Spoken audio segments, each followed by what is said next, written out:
Hi, my name is Valeria Marin. I belong to the team of psychologists in INSER, and I'm going to be hosting this space of stories and testimonies that reach our hearts and that gives us a lot of hope. Today, we're going to have Liza Manzur. She's a very brave woman for us, and she's going to be sharing with us her story and how it has become an important engine to build a support network. Liza, it's a pleasure to have you here. The pleasure is mine. Whenever I receive a call from INSER, I'm in. Always count on me. That's home. That's my house. In distance, but I'm always ready. That's wonderful.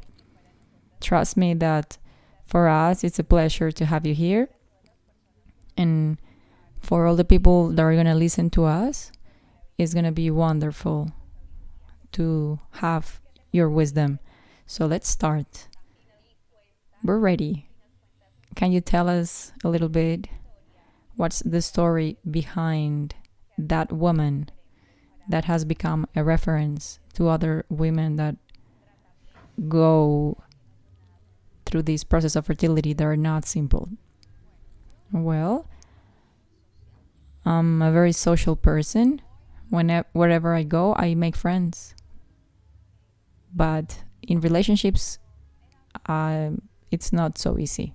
When I was younger, I always said that when I reached 40, if I didn't have a child, I said jokingly, I was gonna buy it.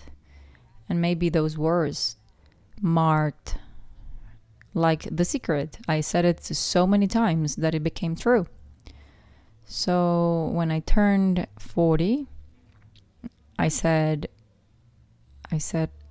I'm gonna wait until my 40 year is over. When I turned 41, there were two options: the trip of my dreams, going to India and Dubai, or do ransom tests to see if I have to buy my baby. And to my surprise, they told me it has to be now. You don't have time. How much is no time? A year? No, it's right now. And then my process started, my search. I didn't want it to be in my country. The prestige is not so good. United States was not an option. It was very expensive. And when I was at the appointment, the doctor told me that there was a woman that had been to the treatment in Colombia, and I asked for the number, and he told me, you don't know her. And I said, I don't care. I was going to talk to her.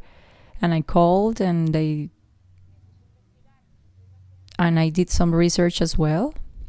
I was doing the process at the same time in two clinics. And to the two doctors, I told them they were my doctor. But at the end, one is in Bogota and the other one is in Medellin. And I looked for the best place that I could have a good time. And then my choice was Medellin, and I didn't make a mistake. And then everything started. I started my process with my doctor in Medellin. And from then, INSER became my house, my home. That's beautiful. That's beautiful to hear you say that INSER is your home. That's how we feel also. Tell us when you arrived at INSER, how was the journey? Because it was the trip of my dream that I was gonna make. So I planned the trip of my dreams. I had a support group, and all the groups were coming and going because I deserved it. I was gonna get pregnant, and the people that I loved had to be there with me. Even my brother came with me to the sonograms, and he counted the eggs with me. Instead, it's such a familiar place. They're so big, so spacious that you don't feel uncomfortable to be with more people. And my brother would come with me and he would say, come on, we have 4, we have 5. And I felt the support. And I went with the idea that I was going to get pregnant because I deserved it. Now, looking back, I remember those embryos. And honestly, they were so ugly. I didn't even know how I was thinking that I was going to get pregnant. I learned how they looked, which ones are good or bad. And the first 3 were very, very ugly. But I didn't give up. I only had 3. And my doctor asked me, should we continue? And I said yes. And he told me that there was the option of a donor. And I was already having a sperm donor, so I was very hesitant. And I told him that sometimes you can use your sisters as a donor. Can we use my brother as a sperm donor? And he told me no one has asked for that. This is very tough. And he told me I can ask with the committee. And then I didn't even have the courage to ask my brothers. And then I told them, and I asked them, and they agreed. And I enjoyed each process. Later, my mindset changed and I accepted that my body is not 20 anymore, even though I feel 20. And then the issue of postponing comes in.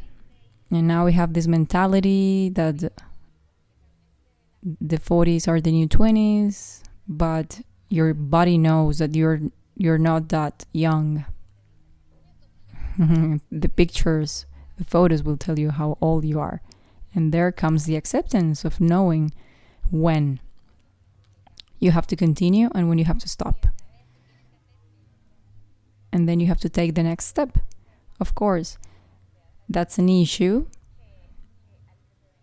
that many women face when they make the decision and they don't know what it implies to be a certain age. And something happens, Valeria, and it's that I have friends that are older than me and their egg reservoir is super high. They get confused, understanding that even though they're 45, 47 with a high egg ovary, but they know they've been there for a while. Since you were in uterus, it's like a Russian roulette. It's true. I was saying in the beginning that you have been a great reference for many women. Tell us what you have been doing to be supportive to other women. Why and how are you doing it? I'm a person that if I'm going for an ice cream, I have to call someone. If I'm going to Colombia, I ask everyone, I invite everyone. I love being in company of people. When I organize my trip, I love it. I love traveling. Then I realized that I can help others because I already went through it. I talked to my doctor and I told him, if you need to refer someone to me, do it. Even if I don't know her. The same doctors of INSER told me about a girl to help her. The first thing that I did is to the doctor here, I told him, I went to INSER and I need you to go. And he was hesitant because it was Colombia, the security. And I said, It's not an option. Go. You have to go. And approximately 2-3 weeks later, he was in Colombia and he fell in love with INSER. And he's one of the biggest reference in the Dominican Republic. He's referring a lot of people in Colombia more than the United States. In the United States, you are like 1,200 whatever. In Colombia, you are Miss Carmen, Miss Paola. You are a person. And that's what we cherish more. The word spread, and I was very passionate, that I was very involved with my doctor, asking many questions. And luckily, my doctor is very patient with me, and that I was lucky enough to find him as my doctor. And they trust in the introduction that I can have with the women before they get there. Right now we have the technology, but calling, it is expensive. Calling without knowing what you're gonna ask, how much is it? Doctor don't know the price. They understand that in the first call, they think they're gonna say how much it is. So I prepare them. Write an email. Look for your test results. Talk to your doctor and to see what's lacking. Make an appointment on your own or with your partner. You need an appointment with Susana in Medellin. In Bogota, it's with a certain person. I help for those processes to be easier previously. So when they make the decision, we talk about the trip. So what we're going to do there. Day one, you can do this and that. Let's look for a cab. And I keep a relationship with these women, going through various processes and various techniques, low complexity, high complexity, in the Dominican Republic, in the United States, Canada, Europe. The group grew to the point that I had to divide it. And there was a moment that someone asked me to leave the group, and I said, no, I cannot.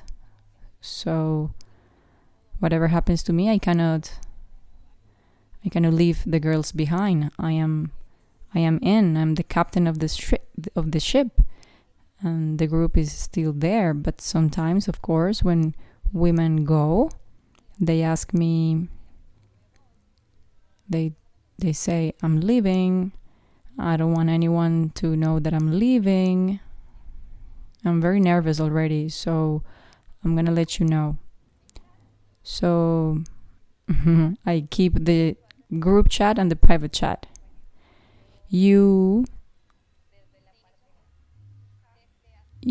bring support from beginning to end. If the doctor prescribe a medicine, for example, and I know what's the name is going to be here, so sometimes I even go there and I teach them how to apply the injections, even though sometimes the gynecologists accept that they're leaving because it's not their specialty, and they know they're not losing the patient because she's going to come back pregnant. They don't interfere in the process. They don't give much opinion. But the doctors over there know that I know the names of the drugs, and I have so much contact with the distribution centers, and I get a discount. Imagine that. You are the person. Yeah, there's some saving. Sometimes they say, buy 14 days of this prescription. And I say, for example, just buy 6. And when you get to Colombia, give a call to Carolina Marjorie, and then you can buy the rest because there is cheaper. I understand, Liza, and bringing support to these women, and I understand they're mostly women. How has that nourished your story? How has that helped re-signify your experience? Look, I love it. Because everyone has a different process. There are very young women, 20-something, that say, I have been looking for a pregnancy over 5 years, and at that age, it didn't even cross my mind, and it's important for them already. And there are others that are 43 or 44, and well, it became a little bit late. And there are others that have lost their fallopian tubes, and others that have a beautiful family. But it's being complicated. So I have to focus, because everyone has their own story. And the support is massive.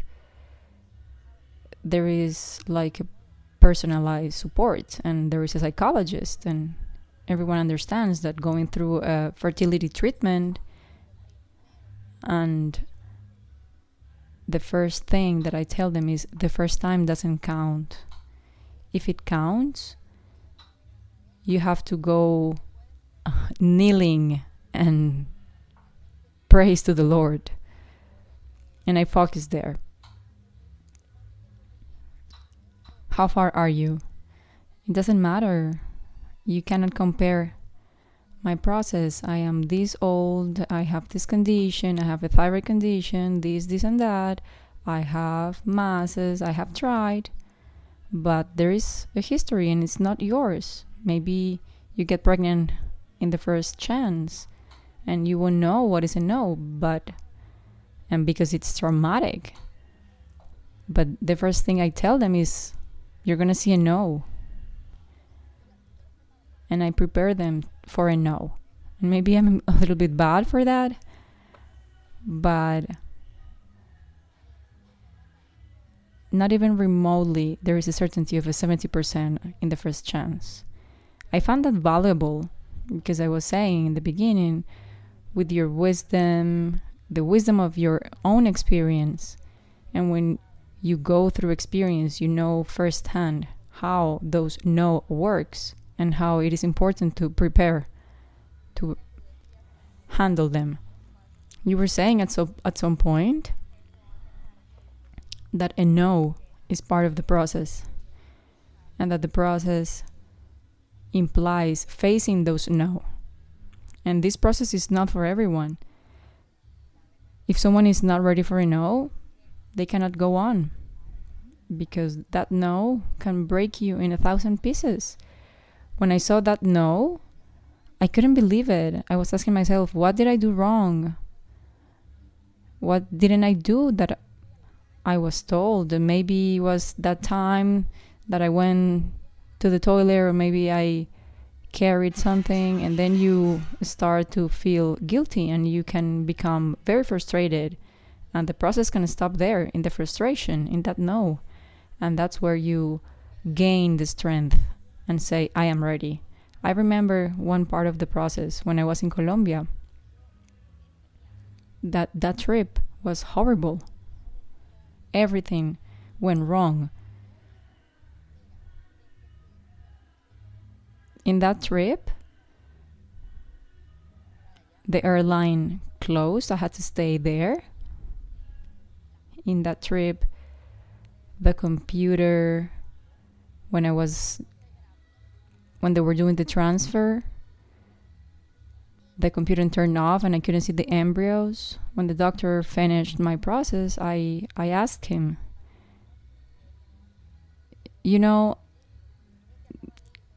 get ready for the next one, because this is not the one. I am leaving with my babies. And when I left immigration, I was saying, I am pregnant. And I told them, no, this is not the time. This is not the one. And the preparation process implies 40 days. And I came back alone. And that was the one where I got pregnant. It was the second one. Well, it was actually the fourth. But I knew when it was not gonna happen. And you prepare and everything is easier. Because the waiting can kill you. And being able to support these women those 14 days and to be able to answer many questions. Should I take Gatorade, pineapple, juice, a burger from McDonald's? And I tell them, sister, let it go. If it's for you, it's for you. What's there is not going to change. And you cannot do anything about it.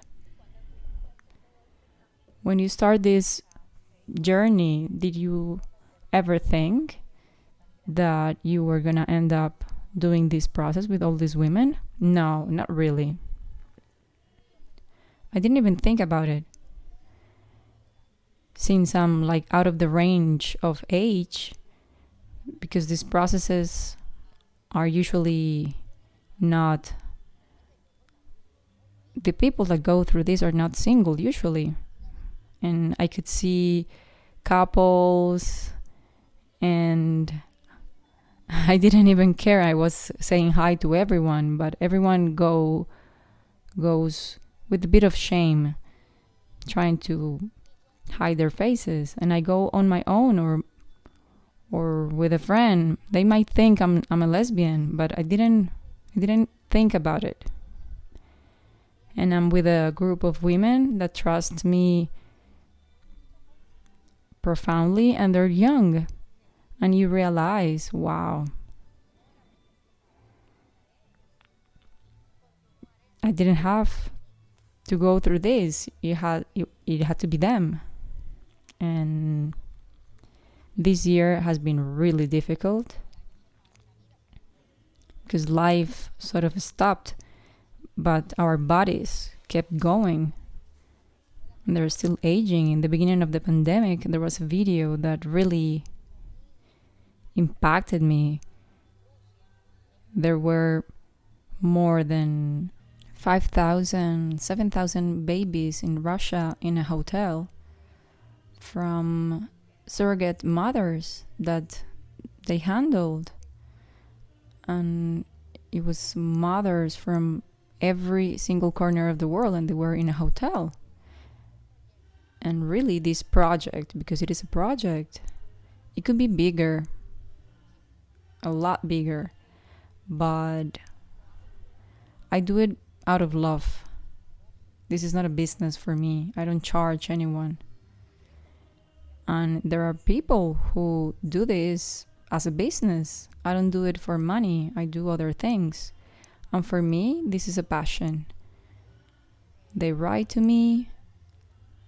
Anyone, even if I'm in my job, I stop and I write a message saying that I'm gonna get back to them, because I hate it when people don't reply their messages and they have to break the ice, and I try to reply every time. It's very admirable what you do. And all those women that you have guided, it's different. It's different when women are guided by others. It's not the same. It's your friends that have natural sons and daughters. They have no idea what's going on. And when you belong to a religion, and I don't go there, I don't like to go there, it becomes more complicated, because churches don't understand the process and they say it's a sin. It's a sin. So you cannot give much explanation. People that say that the embryos are babies, and you already know the process, and you know that those are cells. It's not a baby yet. You can still make a decision. And when you get the implantation, then you can move forward. Leave it to God, but it hasn't happened. One of the talks that I like from INSER, I saw that all mammals are ready to reproduce except human beings. Women have only 12 chances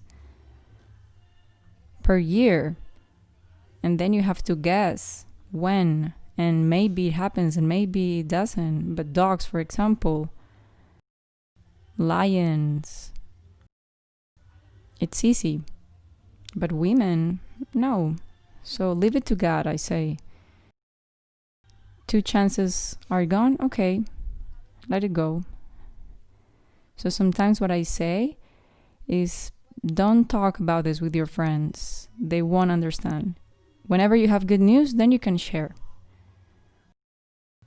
I can talk about it naturally. I prefer to tell them, don't touch the topic. People don't understand. People can be cruel. The first thing they're gonna say is that you should adopt because there are many children in need. And I know what it's like. But I know what it feels like to have a baby and to feel the baby in my womb. Give me the chance. We have the possibility and the right. Liza, what message of hope can we give to all the people who are listening to us from your experience, from your path that you have walked?